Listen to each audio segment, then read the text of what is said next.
right, so Patrick Reusse on yesterday's Purple Daily episode, we all went on the record with declarative Vikings statements. Okay. So like Judd said Mike Zimmer will not return in 2022, but Rick Spielman will. I said Danielle Hunter will set a career high in sacks. So just like declarative statements or predictions, do you have 2 or 3 declarative Viking statements for us? You could have given me a little more of a heads No, up. that's the point here. We want to put you on the spot. Declarative sentences. Kirk Cousins, at the end of this season, you will realize he's better than you think he is. Wow. A, how about B, Dalvin Kirk will be injured. C, let's see. C, Jefferson is going to catch so many passes that Thielen will be jealous. So Kirk. So you're saying Kirk is going to prove the haters wrong this year? Is what not you're saying. wrong, but that he's not worth hating. Let's just say that. Sure. That he's, that he's top 10 in the league, top 10, 11 quarterbacks in the league, and you can win with him. He will not be the reason you don't win, in my opinion. So Cook will be hurt. How many games will Cook miss? That becomes the most important question. Yes. Well, he'll be hurt. Right. And I should have said significantly that he'll miss at least 3 games. He'll miss games 10 through 12, I would guess. Okay. 10 through 12. Games 10 through 12. I have one more Kirk question. So next year, one more declarative sentence. Byron Buxton won't make it to the end of the season. But okay. Well, go ahead. I think that's a layup based on his career. So, all right. So Kirk right now is according to just the cap hit, he's the second highest paid quarterback this year. He's also set to be the second highest paid quarterback next year, and his cap number jumps up to $45 million. To me, that's a non-starter. I'm either trading him or a restructure. I'm not paying him $45 million in a salary cap league. But if Kirk said, like Dak Prescott did yesterday, he's all right, let's restructure, save the Cowboys $6 million. Pat Mahomes restructured.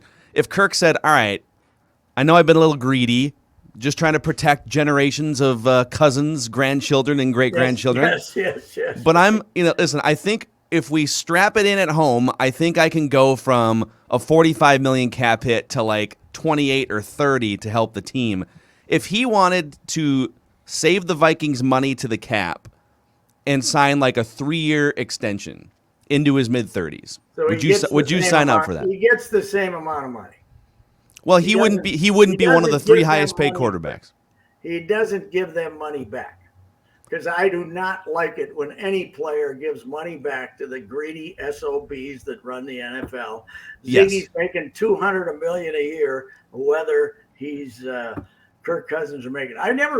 I rarely judge players by how much they're making. The one reason I celebrate Kirk Cousins is he made them pay 100% of his first contract instead of the rest of these weenies who settle for a 18, 20, I got 80 million. Yeah, 22 is guaranteed, and they're screw you the first opportunity they get. So I loved the fact that Kirk's agent said, yeah, we get all of it, 100%. And it wouldn't change my opinion of him one way or another, whether he gave him a bargain on quarter. But as you say, as far as bringing him back, yeah, it would be, I don't know what kind of situation they're going to be in, because Brzezinski always figures out something. But, he didn't restructuring once already push it back to this point, right? Yes. That's why they're facing a $45 million cap hit next year. Yeah. Yes. Well, I don't know what can they do? Would they have to release him to save some money, or trade him? Is the cap hit 45 no matter what, or what? So if they trade or release him, and Judd, tell me if I'm wrong. Trade him, okay? Well, nobody's going to take that. But here's the thing: if they trade or release him, his cap number for the Vikings, they would owe, I want to say, $10 million in dead money. They'd save $35 next year. Oh, yeah. And whoever would acquire him, I think, would have a 35 million cap hit instead of 45, which would be more manageable, I think. Yeah, I don't think. What are you going to have to give up to get somebody to take that much money off your hands? 2 number ones? No, I don't think so. And they're give you back Jake Browning or something like that. Jake Browning just signed with the Bengals yesterday. Covert information. He's giving up all our secrets. He can come in and give up some of our secrets. Yeah, that's what he's doing. He's giving them all the secrets. Yes. Yeah. I got a secret for you. They think I stink. That's the secret. Don't watch the film of the third preseason game. What do the Vikings like to do? Run the ball a lot. They're going to run the whole game. It's incredible. Yeah, they're going to get secrets. So, I don't know. I mean, it's I'm just judging him as a player and not what he's making. Obviously, he's making an obscene amount of money for what he is, but I don't think he's the reason that this is a double negative, and I'm trying to get around it, but he's not the reason you can't go to the Super Bowl, I don't think. I'm not saying he's not going to take you there, but he'll go along. He's good enough to go along for the ride, is what I'm saying. Yeah, he's mostly like he's going to prevent you from going 5-12. Like he's too good for the team to be a total train wreck if he stays healthy. Now, I would like him to produce sizably less of his numbers in garbage time, because he is, when you're 17 down with 10 minutes to go, he is Johnny Unitas blended with Joe Montana, blended with Dan Marino. He's fantastic when they're playing. He's the killer of prevent defense, I'll tell you that. So I don't know. He just he annoyed me from the get-go as a personality, and then he annoyed me even more when he tried to become humble. He tried the humble thing like his third year, and he really became a pain in the ass then. And so he annoys you. I think the fact he annoys you as a personality is a part of the reason most people don't like him. So. Patrick, how on earth or why, and you might know the answer to this one, are we doing the Hall of Fame baseball induction stuff on an arbitrary Wednesday? I don't know. Wait, that's happening today? Today. Yeah, it's Classic baseball. The Baseball Hall of Fame inductions are happening today? With games going on. Why did TV, is that when TV decided they wanted it? I'm asking you. The lead up to week 1 of the NFL season. I can't figure it out. Congratulations, cheater. They pushed it back. God. No, they pushed it back from August because of the COVID. They thought the protocols would be less, that they could get more people to see Jeter and stuff. Maybe Jeter told them that's the only day he'd make it or something. I don't. Yeah, I saw that today. I assumed it was Labor Day weekend or something, but yeah, TV must not wanted them on Labor Day weekend. ESPN or was it MLB or somebody must have said we don't want it then, so we got it on Wednesday. Yeah, I don't know. I saw that myself. I don't know. I know it's become cliche to just pile on Rob Manfred, but he is such a terrible commissioner. I mean, actually, this brings me to my golf take for you, Patrick. Let me say one thing about him, though. The thing that was supposed to be a complete folly, having the umpires check the pitchers, actually worked. So, all right, feather in his cap. Well, not a feather in his cap, but it's not. It's the rare thing he did that didn't blow up in his face. So. Sure, it looked like it was pretty toxic for the first couple weeks, and then it sort of diffused. So, I love baseball. I will preface it by saying it's always been my favorite sport. But the last couple years, I've soured so much on, and I've always loved golf too. But I had this epiphany watching the Tour Championship and Patrick Cantlay and John Rahm and everything. Golf, the way that they've structured their season and moving the PGA Championship back to so they've got Masters, PGA, they've one major a month, one major a month, and then the FedEx Playoff Cup run up until first week in September.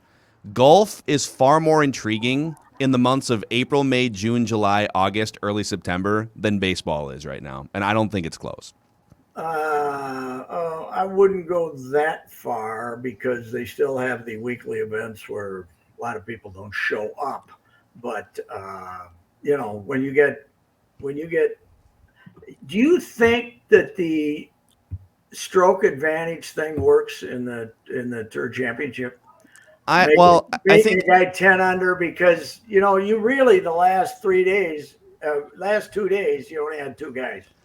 yeah, I get what the players are trying to do. It sounds like the players are in favor of it and that they want to mirror whoever wins the final event should I don't also. think it's the players. I think it's the commission. We were Is too it? confused as fans as to why this guy won the tournament and finished 6th. Yeah, and I mean, all right. They're trying to help us out as dummies. Okay. But was it a deal breaker when Tiger Woods won the Tour Championship and Justin Rose won the FedEx Cup? Was it? Who cares?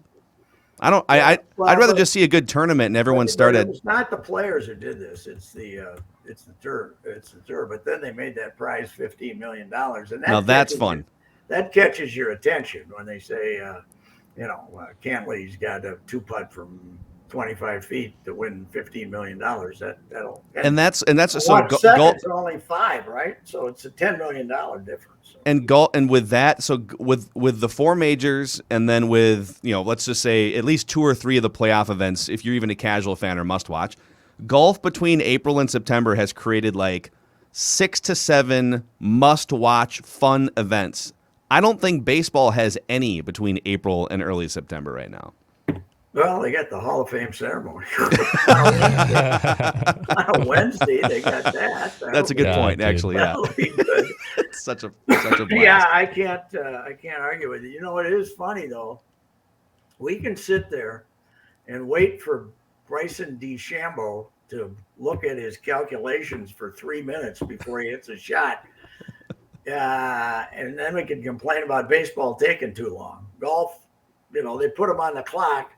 And that means that then when they warn you the next time, they say, we really mean it this time now. Yeah. But at least with golf, at least the TV presentation, even though the individual golfers are taking forever, at least there's 70 of them that they can show you, Yeah. I still resent golf, though, for playing thinking how stupid we are, right? We're watching golf.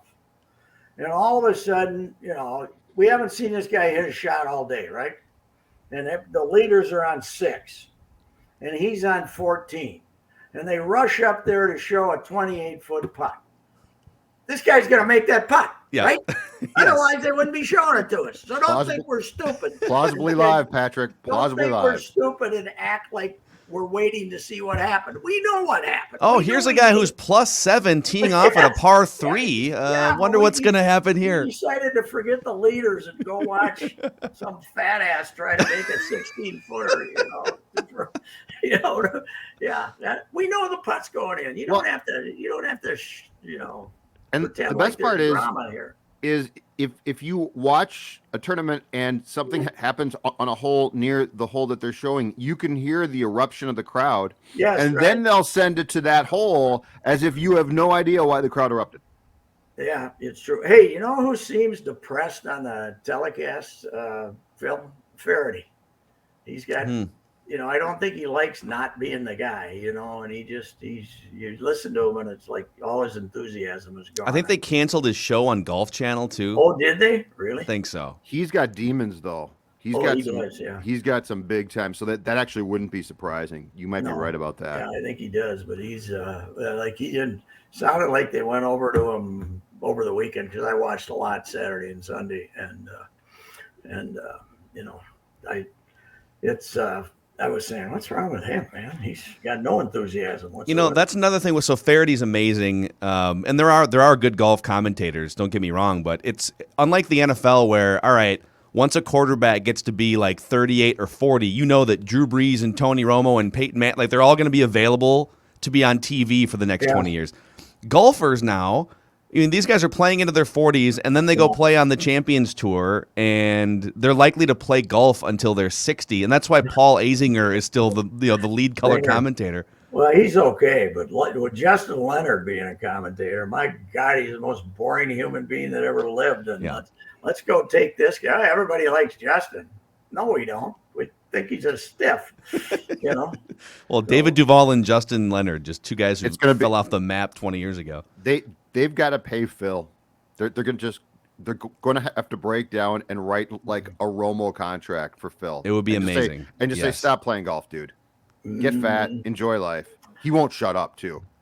That'll be the great thing. He'll spill every secret. That would be the problem. Nobody would want to work with him because he'd just keep going and going and going. Hey, you think the Twins are figuring out their rotation for next year, man? Gant, Ober, John Gant.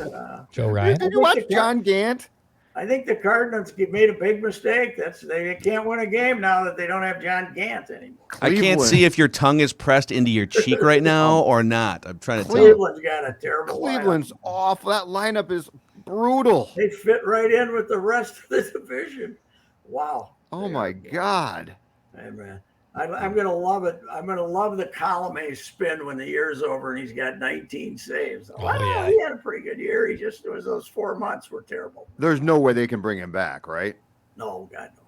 They better not. I mean, there's got to be arms in that bullpen. Stop. How about that? Stop. How about the Giants, man? The Giants and the Rays. Well, look at those two. The Giants, I think, have gone to Colorado, where Colorado had the best home record in baseball and just pounded the hell out of them 2 games in a row. I don't get it. Who are these guys hitting home runs? It's unbelievable. I know. They sent out the ballots for the BBWAA awards because they want to get them done early. I don't know why. For us, most improved twin, I voted for Lamont Wade Jr. Yeah, it's going to be a blast in the World Series when we have Lamont Wade Jr. and Nelson Cruz going head to head for World Series MVP in about a month and a half. Nelly became the oldest to hit 30, right? Yeah. Which my first thought was, wait, Bonds did not hit 30 after turning 40 years old. He played 3 seasons after 40, but I guess when you're drawing 200 walks every year, there's no room for homers when you're 40. No, when somebody can throw a ball at your belt in the middle of the plate and the umpire calls it a ball because you didn't swing, you just wait for your pitch. So yeah. Anyway, they're astounding though. It's incredible.